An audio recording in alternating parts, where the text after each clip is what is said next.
Good afternoon, Stephanie Joy.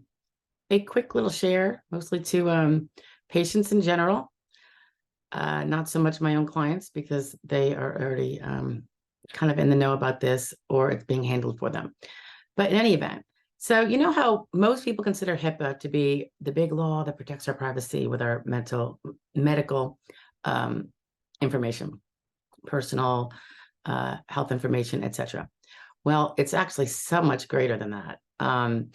The privacy connotation of it seems to have gotten all the attention when it first came out and after, because people found that they couldn't learn about their loved ones like maybe they would have wanted to.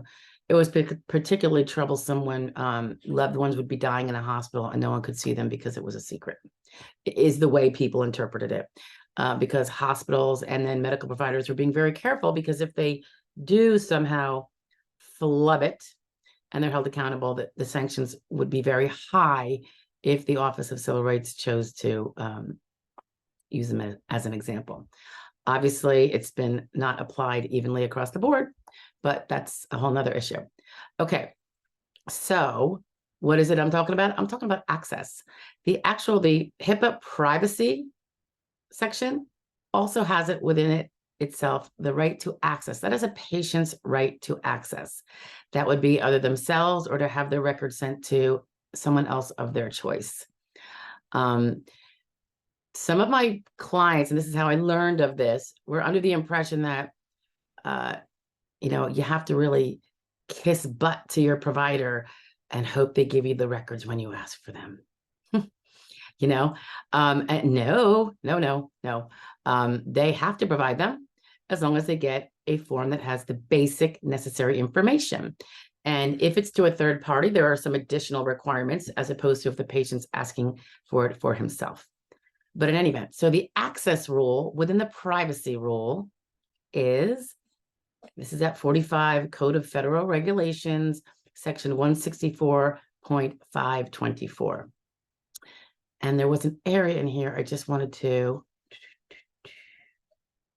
bring to your attention. Okay, so there are some things that the individual does not have the right to access to. So an individual does not have a right to access PHI, personal health information, that is not part of a designated record set, and that's defined, and it's going to be kind of the obvious stuff, because the information is not used to make medical decisions about the individuals. This may include certain quality assessment or improvement records, patient safety activity records, or business planning, development, and management records that are used for business decisions more generally, rather than make decisions about individuals. Okay, to give you an example, a hospital's peer review files or practitioner or provider performance evaluations are not part of the patient's, treatment record set, right? Designated record set. They give two more, and these are really important because they've also been misinterpreted. And I actually was speaking to a mental health therapist who brought it, asked me the question because she had realized she might be misinterpreting it based only on what she heard, because she'd never actually read the law, which is understandable. Usually we don't read the law. We usually have superiors and legal departments that do that for us.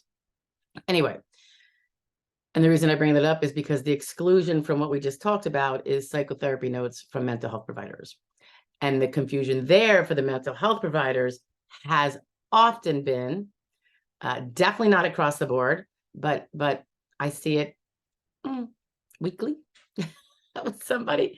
They think they don't have to provide them because they are excluded from HIPAA access. Totally false.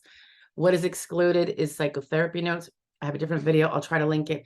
So for my mental health professional colleagues who are not aware of what the psychotherapy notes are versus the rest of the mental health treatment record. Because violating this is a violation of HIPAA. And you know how we were all so scared? Well, not me, because I'm not in the health profession, but my family is, and a lot of people I know. The whole HIPAA privacy thing had everyone spinning, and still does. Well, guess what? The same repercussions that could happen for privacy violations can happen with any violation of HIPAA. So you don't want to blow it. So the psychotherapy, that whole thing is a different video I just did for a mental health colleague. But know that the psychotherapy notes are excluded from the requirement that they be divulged upon request by the patient, but that is a very small portion of the mental health treatment record, and the rest has got to go out. Okay. The other thing they talk about is information that is compiled in reasonable anticipation of or for use in a civil, criminal, or administrative action or proceeding. So what does that mean? That has been misconstrued. I have seen providers,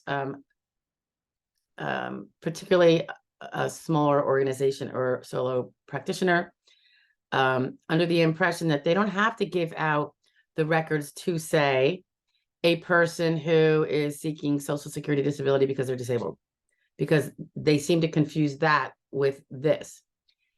The information that the patient is asking for in a Social Security disability claim is their treatment records.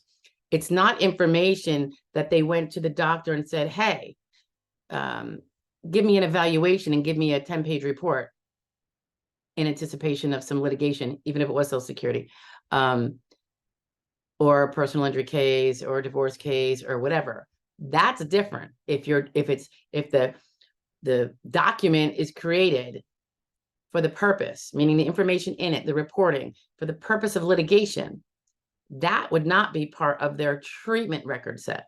Okay. And therefore, it doesn't have to be provided under the access rule, nor does it have to be provided under some, I'll discuss it later in a different video. I'll try to also attach with the fee restrictions for charging people for these records. So those separate reports that are not part of the treatment record and are just his later report in anticipation of and to help with litigation, not included, not required to be handed out under these access rules, whether it's without cost or very low cost. So everything else that you have that was in the course of treatment, not in the course of, hey, I'm, have an administrative proceeding or in a lawsuit, etc. That all that has to go out. End of story. So assume that it all has to go out. And going back to psychotherapy notes, that is a carve out where the mental health provider can choose to not comply with the patient's request under law. Can choose to. He or she is not required to. Okay. So, that could be a little sticky when you tell your patient who is not, in an institution where he can't hear anything about himself without being damaged, that you're not going to provide them, even though he or she wants you to. I could see that could be a little tricky. Not sure why they're held back. I know I've heard some of the reasons. They're usually not entirely valid when it comes to a patient who knows what they're doing, asking for them. But again, that's what the law says. So they have that carve out. But the rest of us do not have that carve out. And that carve out is very, very narrow. So just be careful, okay? HIPAA access. All the patients are entitled to it. All right. It's part of the Privacy Act. A really important one I'm finding. All right. Bye.